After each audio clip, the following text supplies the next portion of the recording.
गांव में गौरी नाम की एक ईमानदार और मेहनती गाय रहती थी। गौरी के मालिक मोहन उसे बहुत प्यार करते थे और हमेशा उसका ख्याल रखते थे। गौरी भी हर दिन ताज़ा दूध देती और उसके दूध से मोहन का परिवार खुशी खुशी जीवन यापन करता था।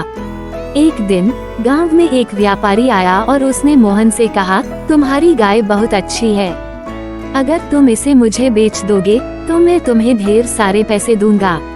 लेकिन मोहन ने इनकार कर दिया क्योंकि वह गौरी से बहुत प्यार करता था और उसे बेचना नहीं चाहता था। व्यापारी ने गौरी को चोरी करने की योजना बनाई।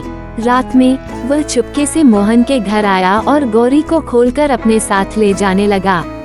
गौरी ने देखा कि वह कोई अजनबी था और वह जोर से चिल्लाने लगी।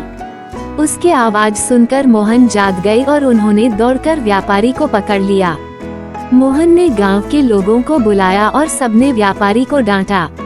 व्यापारी को अपनी गलती का एहसास हुआ और उसने माफी मांगी।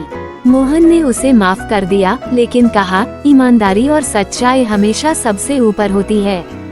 गौरी की ईमानदारी और साहस के कारण वह मोहन के साथ खुशी खुशी रहती रही। मोहन ने भी उसे और अच्छे से संभाला और गांव के लोग इस घटना से ईमानदारी की सीख लेकर बहुत प्रभावित हुए। कहानी का नैतिक: ईमानदारी और सत्य हमेशा हमारी रक्षा करते हैं और कठिनाइयों से बचाते हैं। 4O